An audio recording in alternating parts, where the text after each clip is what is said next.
पुस्तकाचं नाव सोन्याच्या दुराचे ठसके. लेखिका डॉक्टर उज्ज्वला दळवी. अभिवाचक वसुंधरा पर्वते. प्रकरणाचं नाव शोषितांचे अंतरंग. पुढे चालू. इतका निर्बुद्धतेचा कळस क्वचितच दिसतो. बहुतेक जणी माय पक्षिणीच्या पक्षातल्याच असतात. मन मारून अंग मोडून दिगंतराला काम करायचं आणि पैन पै वाचवून माय देशीचं घरट मायेने सजवायचं. पिल्लांच्या चाऱ्याची सोय करायची. यातच त्यांचं उभेदीचं आयुष्य निघून जातं. सौदी अरेबियात त्यांना पगार चांगला मिळतो. त्या पैशाचं गाजर भुलवत असतं. तरी या देशीच्या कामातली ढोर मेहनत आणि मानसिक वेसण पराण्या या मुलींची पार दमछाक करून टाकतात. एका ठराविक वयानंतर त्यांचा टिकाव लागत नाही आणि त्यामुळे वयस्क भारतीय नर्सेस इथे फारशा दिसतच नाहीत. यातल्या काही सुगृहिणी आपला सुगृहिणीचा खोपा अक्कल हुशारीने भक्कम करतात. काही जणींना तळहातावरच्या रेषा बेतणं जमत नाही. आयुष्य उतरणीला लागलं की चांगली चाललेली नोकरी सोडून त्या घरी परततात. अन्नम्मा त्यातलीच एक. घरी परतल्यावर काय काय करायचं याचे मनसुबे स्वप्नात भविष्यावर डोळे लावूनच तिने जिंदगानी वेचली.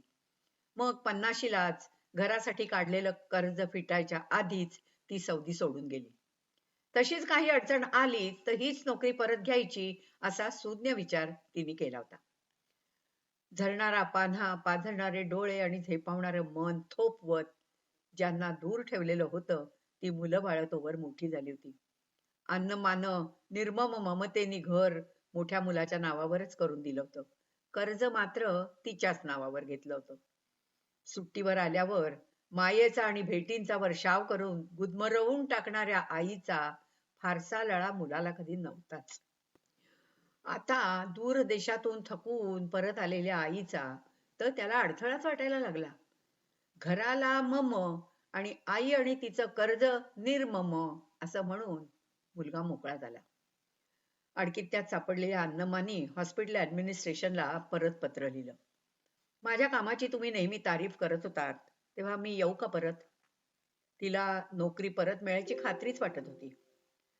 पण सौदीमध्ये चालू असलेल्या नोकरीला वयाचा फारसा अडचण नसतो. पण एकदा का नोकरी सोडून दिली की मग नव्या कॉन्ट्रॅक्टला मात्र वाढत्या वयाचं वावडं असतं. हे तिच्या लक्षातच आलं नव्हतं. कित्येक दिवस पत्रव्यवहार आणि हाल चालू राहिले. शेवटी भारतीय डॉक्टरांच्या शिफारसीने भारतातच कुठेतरी कामधामाची सोय झाली. आर्थिक भावनिक सगळीच परवड झाली अन्नमाची. हातपाय थकू देण्याची चंगळ तिला कधीच परवडली नाही. सौदी अरेबियामध्ये सुमारे 80,000 नर्सेस आहेत. त्यातल्या फक्त 11% सौदी आहेत आणि बाकी सगळ्या बाहेर देशीच्या. नर्सेसचं वेतन आणि दर्जा ठरतो तो त्यांच्या कागदोपत्री पात्रतेमुळे किंवा काम करण्याच्या क्षमतेमुळे नव्हे. तो ठरतो त्यांच्या कातडीच्या रंगावरून. गोरी नर्स नेहमी मुख्य नर्स किंवा सुपरवायझरच असते आणि बख्खळ पगार मोजून घेते. मग तिला काम येवो न येवो. तिला राहायला पण स्वतंत्र सदनिका मिळते. पाश्चात्य गोऱ्यांचं सोडा. फिलिपिनांची कातडी भारतीयांपेक्षा उजळ. त्यामुळे त्यांचं उखळ अधिक पांढरं होतं. सौदी नर्सेस बऱ्याच वेळा नर्सिंग ऐवजी ओपीडी मधली कारकुनी करतात किंवा नव्या डॉक्टरांच्यासाठी दुभाषाचं काम करतात. तरीही त्यांचा पगार वाकबगार भारतीय नर्सेसच्या पगाराच्या तिप्पट चौपट असतो. आणि अर्थातच त्या आपल्या स्वतःच्या मोठाल्या घरी कुटुंबासमवेत राहतात. आपल्या भारतीय मुली कामालाही चांगल्या असतात आणि वागणुकीलाही. पण पगाराच्या बाबतीतला अन्याय सतत सलत असतो आणि म्हणूनच असेल कदाचित त्या काम आनंदाने करत नाहीत, अगदी जीवावर येऊन करतात. ह्या सगळ्या मुली, त्यांची मनं, त्यांची पार्श्वभूमी हे शेकडो विभिन्न धागेच असतात. काही रेशमाचे, काही सुताचे. त्यांचा रंग, पोत, जाडी सार वेगवेगळं असतं. पण त्यांच्या एकत्र विणलेल्या भक्कम गोफामुळेच सौदी हॉस्पिटलच्या रोजच्या कामामध्ये सुसूत्रता राहते. ही सगळी माणसं वॉर्डाच्या ओपीडीच्या वातावरणात इतकी एकजीव झालेली असतात की सूर्यप्रकाशात मिसळून गेलेल्या 7 रंगांसारखं त्यांचं ही वेगळं अस्तित्व क्वचितच जाणवतं. मायदेशी दैवाचे फासे उफराटे पडल्यामुळे सौदी अरेबियामध्ये घरकामाला आलेल्या मुलींचं भवितव्य हाही एक दैवी जुगारच असतो. बहुतेक जणी या देशात येताना कर्ज काढून एजंटाची फी देणारे असतात. आल्या आल्या पासपोर्ट मालकाच्या ताब्यात जातो. ठरल्याप्रमाणे जेवढ्याला तेवढा पगार हातात पडत नाही. बहुतेकींना ठरवलेल्याच्या 1/4 रक्कम मिळते. तेवढ्या हप्त्यांनी त्यांचं कर्ज फिटायला कित्येक महिने लागतात. त्यामुळे गुलामी नसली तरी सुरुवातीचे काही दिवस ही एजंटाच्या वेठीनी परदेशात केलेली बिगारीच ठरते. मालक मायाळू एक असला तर त्यांचं नशीब फळफळतं. मग त्यांना पगार, खाणं पिणं, कपडा लत्ता सगळं भरपूर मिळतं. त्यांच्या मायदेशीच्या घरातही सुबत्ता नांदायला लागते.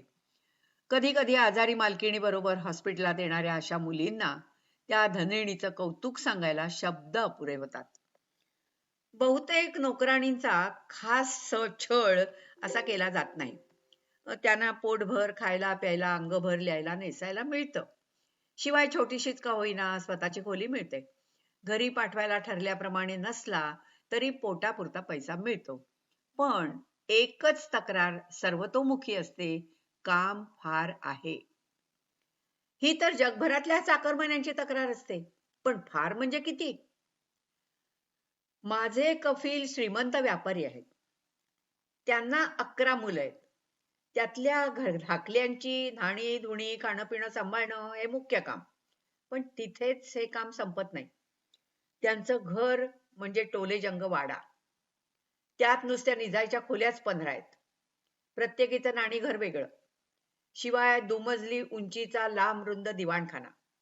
त्यातले वरून खालपर्यंत झुलणारे झुंबर, छतापर्यंत पोचलेल्या रंगीत काचेच्या खिडक्या, त्यांच्या बाहेरची जाळीदार भिंत, नक्षीदार दरवाजे, झालंच तर बायकांच्या बैठकीची खोली, जेवायची खोली, स्वयंपाकघर, कोठीची खोली, मुलांच्या आणि मुलींच्या खेळायच्या वेगवेगळ्या खोल्या, हे सगळं रोज झाडून पुसून स्वच्छ करायचं.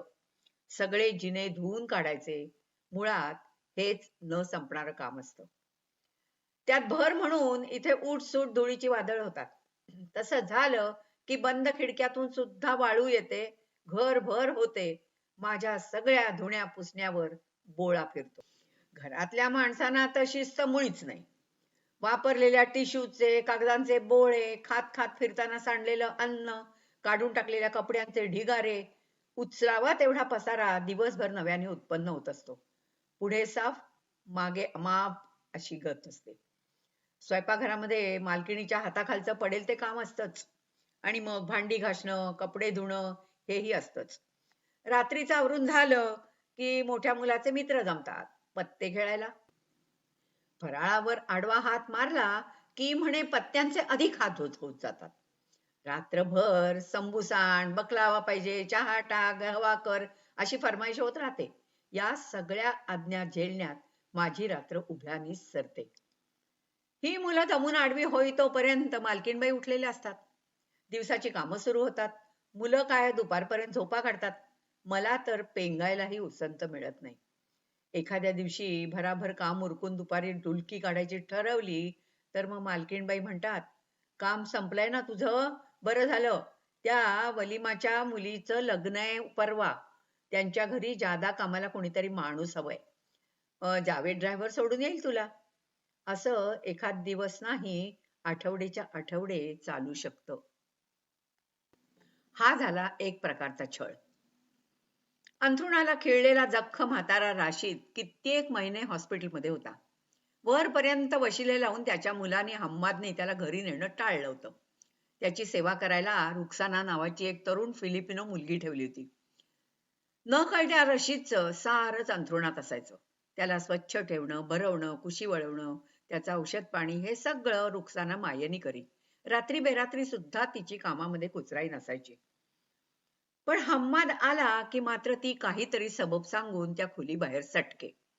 तो तिला ओरडून धमक्या दे. आता मी बाबाला घरी नेणार आहे, तिथे बघतोच तू कशी निसटतेस ते. हे सगळ्यांना ऐकू जात असल्याचा त्याला काहीही विधिनिषेध नव्हता. एका 25शीतल्या बाईची आठवण मनातून पुसलीच जात नाही. तिच्या मालकाने तिला इमर्जन्सीत आणली. हिने गेले 2 दिवस स्वतःला बाथरूम मध्ये कोंडून घेतलं होतं. पोलिसांना बोलावून दार फोडून घ्यावं लागलं. मालकाने तक्रार केली. बाहेर काढल्यापासून तिची वाचाच गेली आणि नुसती थरथर कापत उभी आहे. हालचाल सुद्धा करत नाही. पण काय झालं म्हणून कोंडून घेतलं तिने? त्याच्या आधी नेमकं काय घडलं होतं?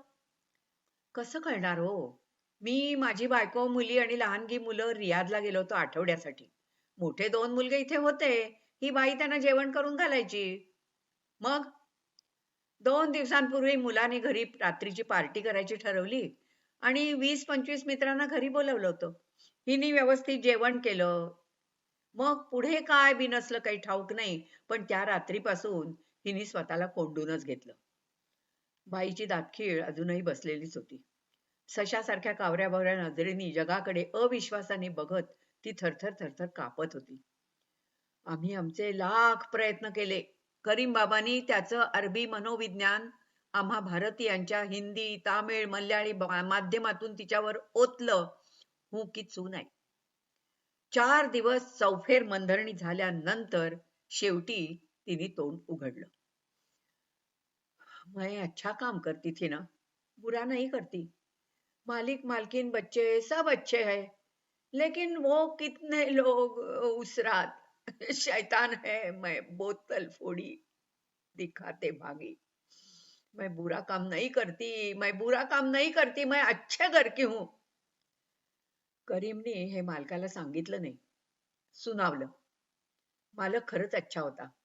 त्याने पुरेपूर नुकसान भरपाई सकट हॉस्पिटलमधूनच परस्परच तिला तिच्या अच्छा घरी पोचती केली.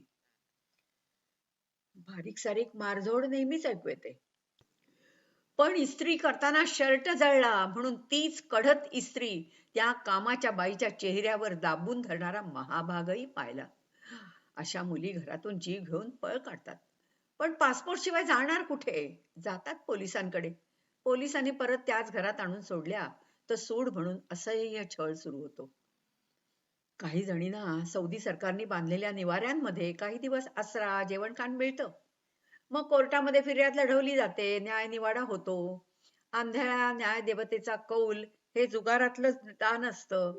कधी थोडेसे का होईना पैसे मिळतात, तर कधी मालकाने घातलेले खोटे आळ सिद्ध होऊन भर चौकात त्याला फटकेही मिळतात आणि यातून जी काही मिळकत पदरी पडेल तिच्या सकट त्यांची मायदेशी रवानगी होते. काही जणी अधिक धोरणी असतात. त्या बाजारहाटीच्या वेळेला आपले देशबंधू हुडकून ठेवतात. मालकाच्या घरून निघून त्या तडक या देशबांधवांच्या घरी जातात. तिथे लपून छपून राहून नवा रोजगार शोधतात. जवळ पासपोर्ट नसतोच, पण गावामध्ये जातभाईंचा आधार असतो. त्या जोरावर पगाराची, कामाच्या स्वरूपाची व्यवस्थित दरखोरी होते. ज्यांना कायद्याप्रमाणे मोलकरीण आणायची परवानगी नसते, अशा मालकांना हा सौदा पटतो. सगळंच बेकायदेशीर असतं. चोरीचा मामला कशाला बोंबला, उभय पक्ष सौख्याने नांदतात. अशा लाखो परदेशी मुली त्या देशामध्ये घरकाम करतात. Philippines, Indonesia, Vietnam, Bharat, Bangladesh इत्यादी देशातून दर महिन्याला सुमारे 2000 नव्या बायका सौदीमध्ये येतात आणि दरवर्षी 2000 मुली पळून जातात. तरीही नवी आवक चालूच राहते. सगळेच सौदी काही श्रीमंत नसतात. तिथल्या गरीब कुटुंबातल्या काही जणी आनंदाने घरकाम करायला तयार होत्या, पण सौदी बायकांनी उपजीविकेसाठी दुसऱ्यांच्या घरी काम करावं ही केवढी नामुष्कीची बाब. तो विचारही तिथल्या प्रतिष्ठितांना सहन झाला नाही. त्यामुळे तो प्रस्ताव हाणून पाडला गेला. त्यामुळे बाहेरदेशीच्या मुलींना सौदीतल्या घरकामाचा रोजगार अजूनही कित्येक दशक तरी बिनबोबाट मिळत राहील. आणि आता अम्नेस्टी इंटरनॅशनलच्या धाकाने सौदी सरकारने घरकामाच्या बायकांचे हक्क जपणारा नवा कायदा करायचं ठरवलंय. सौदीना खाऊ दे गोडाधोडाचं, पण त्या निमित्ताने दुसऱ्या देशातल्या गरीब मुलींना आणि त्यांच्या घरच्यांना सुखाचा भाकर तुकडा लाभला तर त्यात सगळ्यांचंच भलं आहे, नाही का? प्रकरण समाप्त.